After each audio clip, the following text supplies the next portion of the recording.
이 구절은 읽는 것만으로도 힘이 되고 우리에게 큰 그 비전이 되고 꿈이 되는 것 같습니다. 특별히 잘 아는 본문이고 또 이 본문에 대한 그 많은 설교도 있고 관련된 아까 우리가 찬양했던 것처럼요. 또 에스겔의 마른 뼈가 살아나는 이 환상에 대한 이야기는 아주 유명한 이야기잖아요.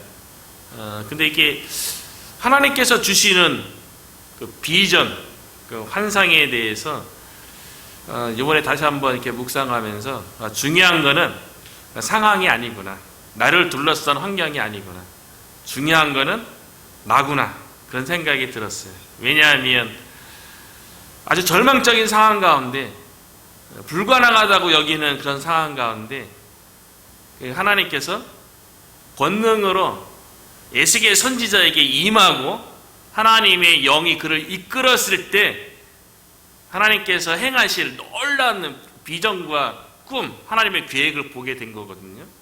중요한 것은 우리가 그와 같은 하나님의 비전, 꿈을 보기 위해서는 우리 10년 가운데 하나님의 권능이 임하고 우리가 하나님의 성령의 인도함을 받을 때 환경과 상황을 초월하는 하나님의 비전을 보게 된다는 거죠. 그래서 이렇게 매달 우리가 드려지는 기도회가 참 중요한 것 같아요. 기도회를 통해서 우리가 더 하나님께 가까이 나아가고 하나님을 더 의지하고 우리가 기도하는 가운데 저와 여러분의 10년 가운데 하나님의 권능이 임하고 우리의 삶을 성령께서 인도하는 가운데 놀라운 우리를 향하신 하나님의 환상, 비전을 보게 되기를 주의 이름으로 축복합니다. 오늘 이야기는 어제 이야기에 바로 이어지는데요. 그래서 36장 어제 말씀 나누고 오늘 37장 말씀을 나누는 건데요. 어제 하나님께서 이스라엘 백성을 구원하고 회복시키기 위해서 그들의 그 완악한 마음, 강팍한 마음, 고집센 마음, 그러니까 교만한 마음이죠. 그러니까 이스라엘이 그렇게 허무하게 패망하고 나라가 완전히 폐허가 되고 바벨론의 포로로 잡혀간 것은 하나님의 백성임에도 불구하고 하나님만을 온전히 의지하는 그 부드러운 마음, 그 겸손한 마음이 아니라 내가 마치 주인인 것처럼, 내가 내 삶의 왕인 것처럼 자기 중심적으로 하나님도 섬기면서 세상도 섬기고 우상도 섬기는 그런 마음, 굳어진 마음, 아주 고집센, 바뀌지 않는 그 마음 때문에 결국은 바벨론 포로로 잡혀와서 고통 가운데 있는 거 아니겠어요?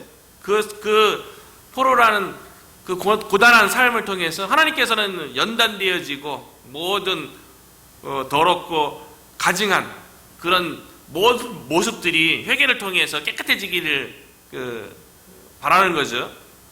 그래서 하나님께서 이스라엘을 회복시키기 위해서 그 완악한 마음, 강팍한 마음을 우리 스스로는 마음이 안 바뀌죠.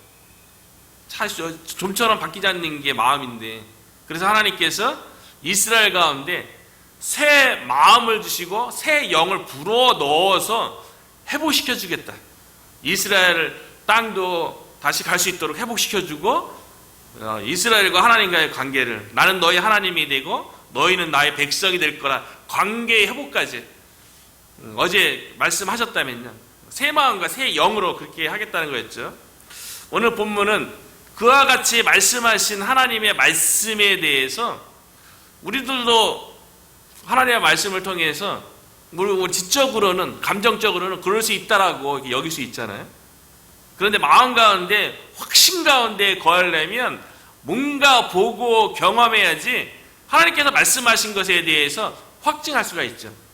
그래서 하나님께서 어제 본문에 이어서 에스겔 선지자에게 하나님께서 이스라엘의 구원과 회복에 대해서 확실하게 하나님께서 행할 것에 대해서 에스겔에게 성령으로 인도하셔서 한 사건을 통해서 확증할 수 있도록, 환상 가운데 확정할 수 있도록 인도하셨다는 거예요. 하나님께서 이스라엘 백성을 향한 회복의 비전이 있어요.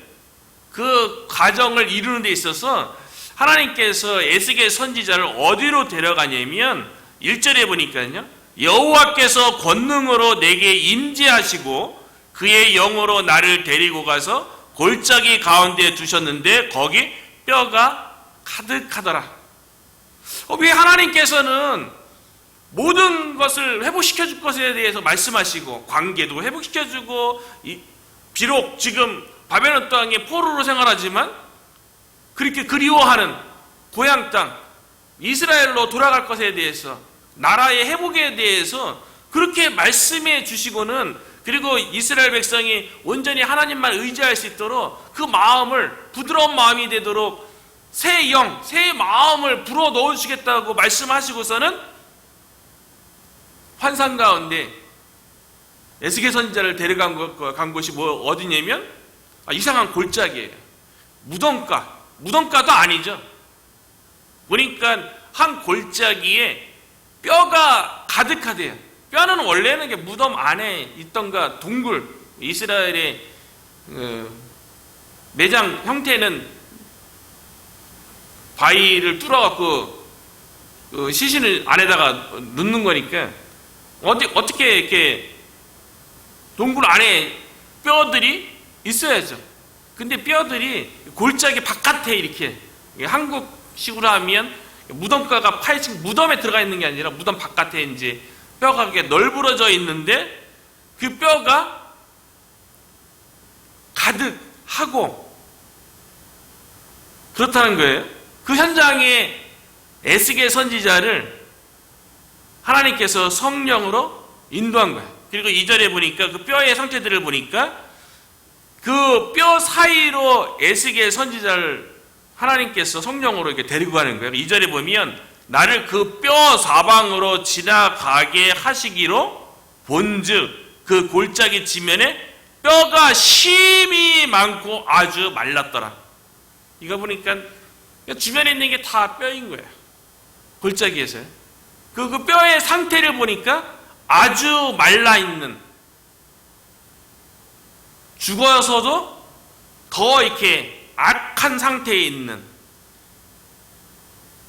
마른 뼈가 심이 많은 그런 상황은 죽음의 상황이잖아요. 절망의 상황이죠.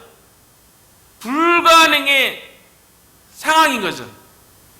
그런데 왜 하나님께서 에스겔 선지자를 그런 뼈가 많은 골짜기로 데리고 갔을까? 하나님께서 이스라엘의 회복에 대해서 말씀하신다며요. 지금 바벨론 포로로 잡혀와 있는 그 유다 민족에 대해서, 유다 민족의 현실에 대해서 올바르게 인식하기를 하나님께서는 바랬던 거예요.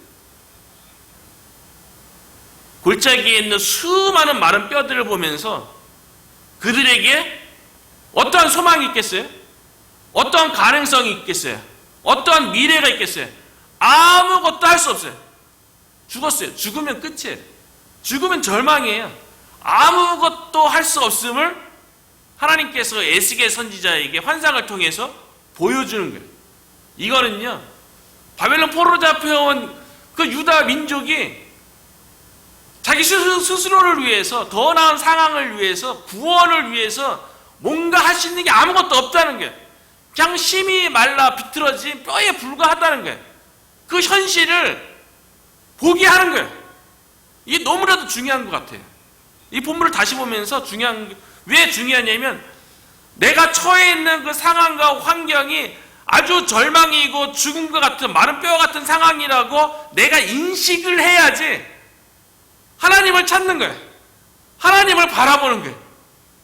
그런데 내가 현실 인식에 대해서 완전히 말라 비틀어서 절망 가운데 불가능한 상황이라고 내 스스로 인정하지 아니하고, 우리는 살아있잖아요.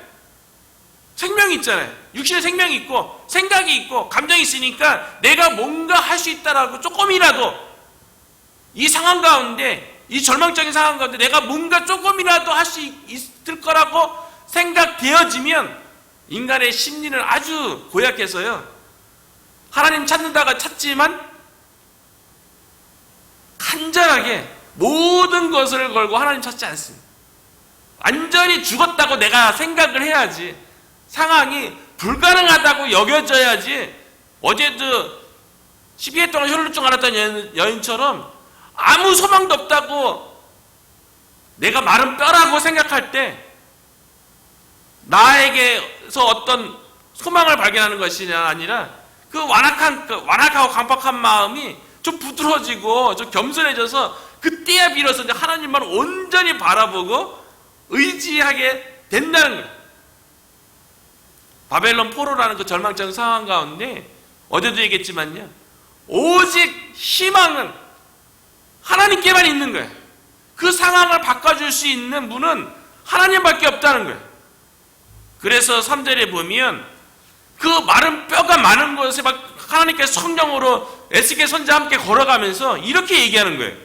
그가 내게 이르시되 인자야 이 뼈들이 능히 살 수 있겠느냐.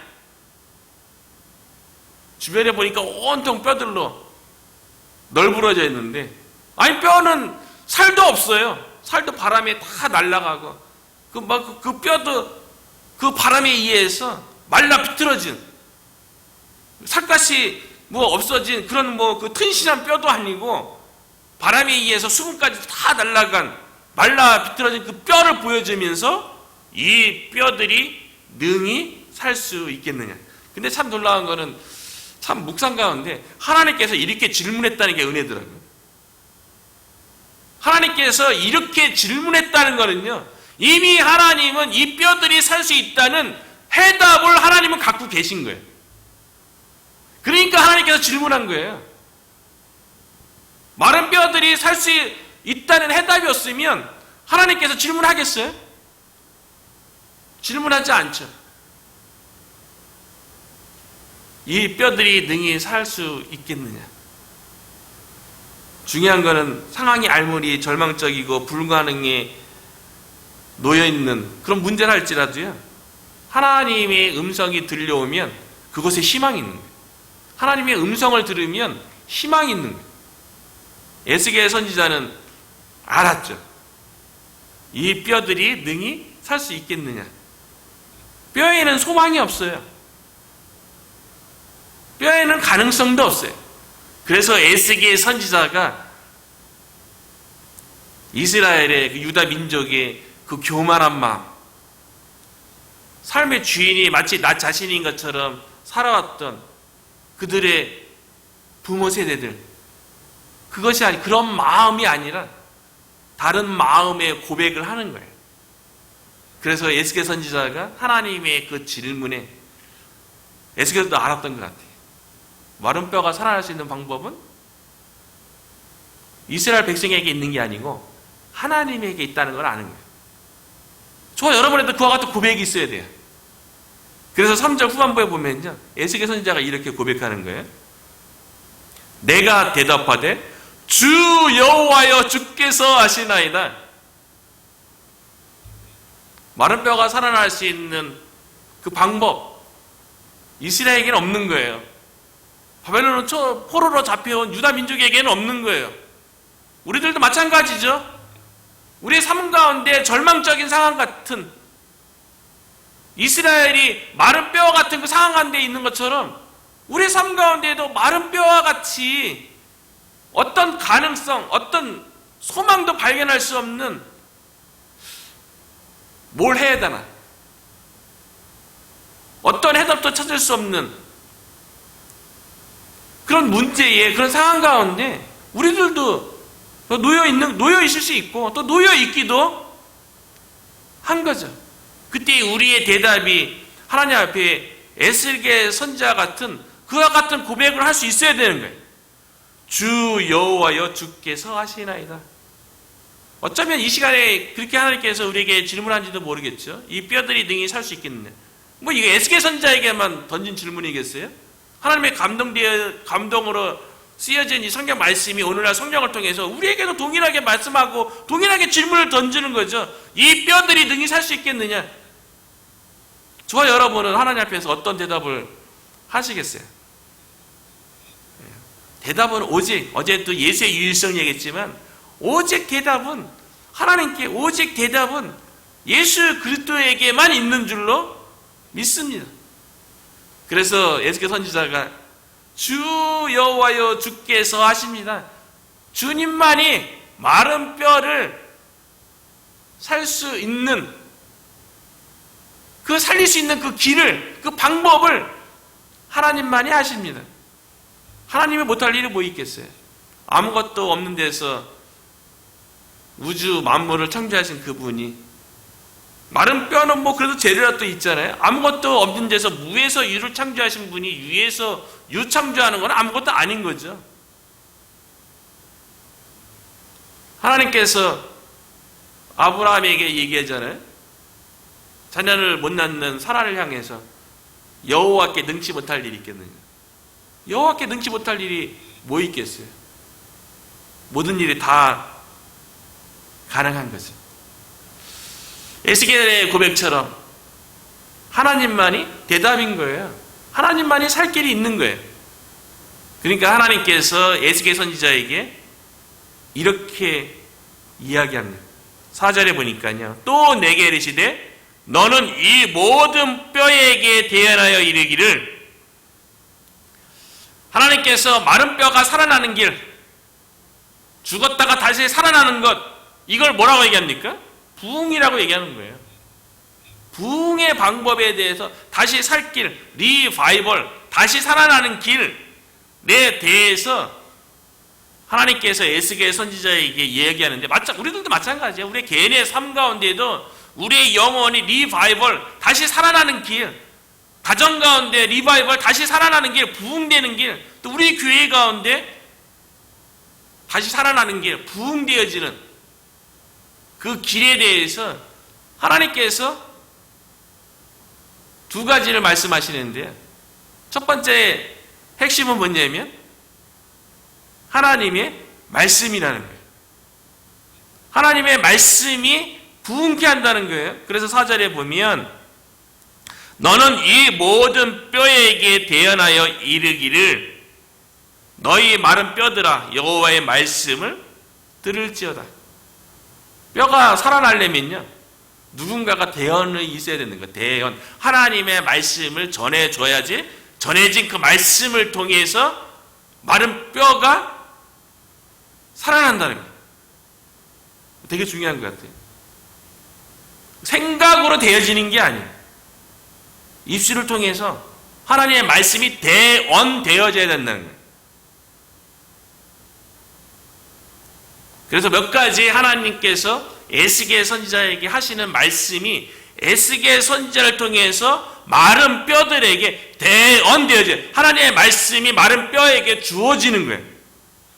그게 첫 번째, 4절에서는 너희 마른 뼈들아 여호와의 말씀을 들을지어다. 하나님 말씀하신 것을 대언하고요. 두 번째 5절에서는 너희 생기를 너희에게 들어가게 하리니 너희가 살아나리라. 너희가 살아나리라. 마른 뼈를 향해서 너희가 살아나리라. 그렇게 하나님의 말씀을 대언하고요. 6절에는 너희 위에 심줄을 두고 살을 입히고 가죽으로 덮고 너희 속에 생기를 넣으리니 너희가 살아나리라. 이렇게 하나님의 말씀을 대언하고요. 또 6절 후반부에 네 번째죠. 내가 여호와인 줄 너희가 알리라 하셨다 하라. 이게 네 가지 말씀이 에스겔 선지자에게 주어지고요. 중요한 거예요. 우리가 하나님의 말씀을 듣고 깨달아요. 우리 가운데 하나님의 말씀이 있어요. 우리 가운데 복음이 있어요. 근데 그 말씀과 그 복음이 우리 안에만 머무는 것이 아니라 우리의 입술을 통해서 대언, 입 밖으로 선포되어야 되는 거예요. 그래서 에스겔 선지자가 하나님께서 주어진 말씀에 대해서 선포해요. 명령대로 대언해요. 그래서 7절에 보니까 이에 내가 명령을 따라 대언하니, 대언할 때 능력이 나타나는 거예요. 그래서 요즘 무린 고수를 찾아서 그거 많이 요즘 자주 보고 있어요. 네? 거기서 보면 계속 얘기하는 거, 그런 의미도 있겠다는 생각이 들더라고요. 설교 준비하면서. 성경 읽을 때 어떻게 읽으라고요? 소리 내서 읽으라고요. 소리 내서. 그러니까 소리 내서 읽으라는 게, 저는 그렇게 받아들인 거예요. 설교 준비하면서. 그 내가 소리 내는 그 하나님의 말씀이 대언되어지는 게 나에게 살리게 하는 거예요. 나를 살리게 하는 거예요. 그냥 읽으라는 게 중요한 게 아니고, 내가 그 하나님의 말씀을 읽음으로 그 말씀이 대언되어지는 게 나에게 선포되어져서 나를 살리게 하는 거예요. 그 다른 사람에게 선포되어지면 다른 사람을 살리게 하는 거죠. 그래서 보니까요, 7절에 보면 이에 내가 명령을 따라 대언하니, 대언할 때에 소리가 나고 움직이며 이 뼈 저 뼈가 들어맞아 뼈들이 서로 연결되더라. 기도만 하면 됩니까? 마음에만 깊이 믿음으로 간직하면 됩니까? 아무 일도 안 일어나요. 입 밖으로 내뱉어야 되는 거죠. 우리가 추수감사절에 함께 연합예배도 드렸지만 하나님께서 행하시는 일에 대한 감사도 표현돼야 되는 거잖아요. 표현돼야 되는 거잖아요. 그 사마리아인처럼. 그래서 내 믿음이 너를 구원하였는지라 입 밖으로 나오는 게 정말 중요하죠. 그래서 세례도 우리가 하나님을 인정하면 하나님도 우리를 인정한다고 많은 사람들 앞에서, 공중 앞에서 자기의 신앙을 고백해서 세례받게 하잖아요. 그 입 밖으로 내는 것 너무 중요한 거죠.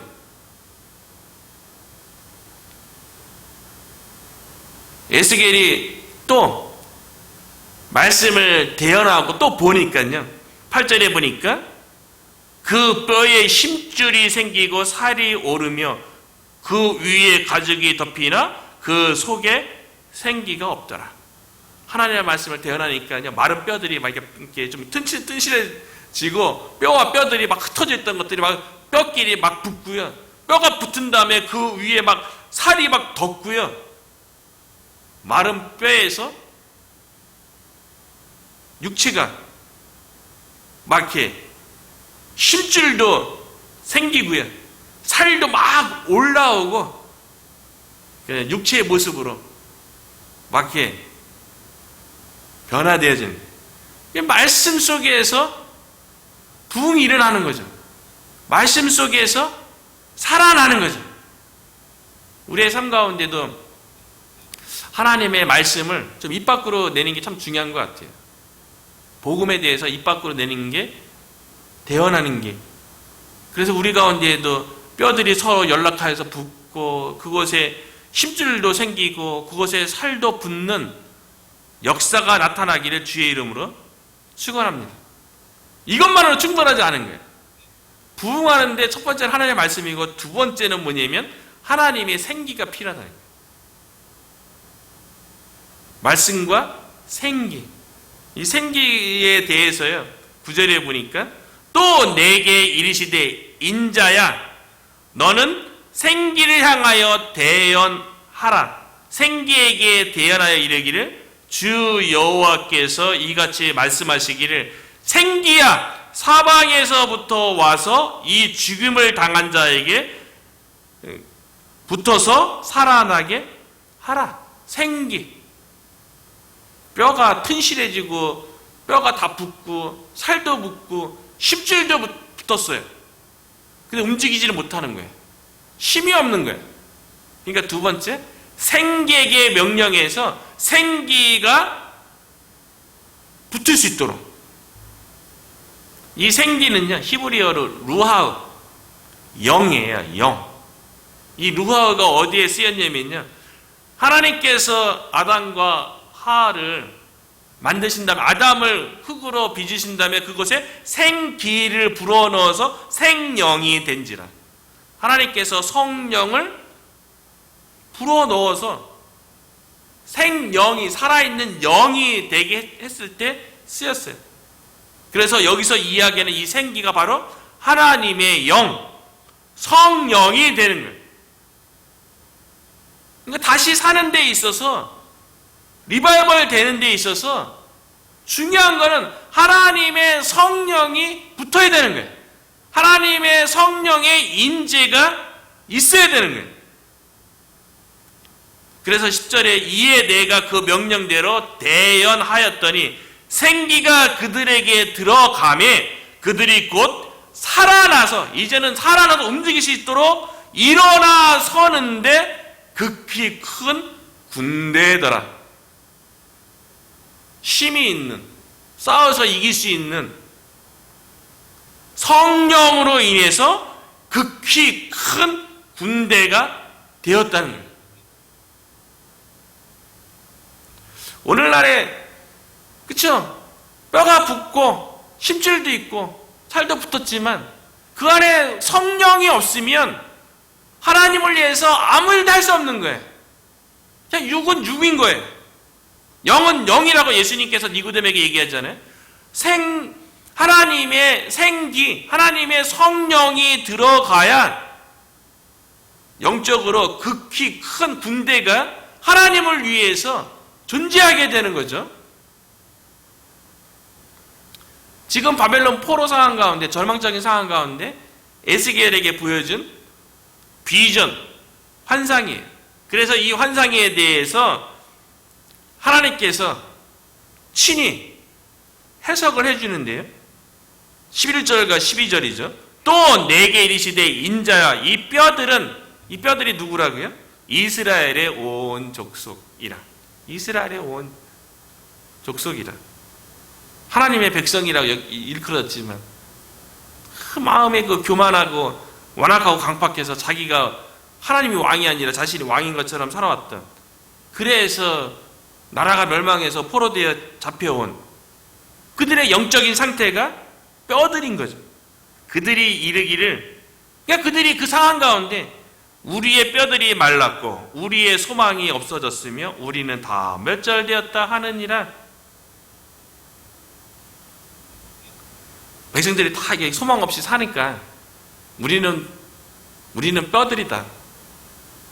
포로에게 무슨 생각이 있고 의지가 있고 무슨 계획이 있겠어요? 시키는 대로 살아가는 고통과 고난의 삶 가운데 있는 그들의 삶이 뼈들이었던 거죠. 스스로 그렇게 느꼈던 거죠. 그래서 우리의 뼈들은 말랐고 뼈도 또 말랐고 소망이 없어졌습니다. 포로 생활하면서 소망 없다고 생각하고 우리는 다 멸절되었다. 그렇게 다 포로로 잡혀온 이스라엘 족속이 그렇게 생각한다는 거죠.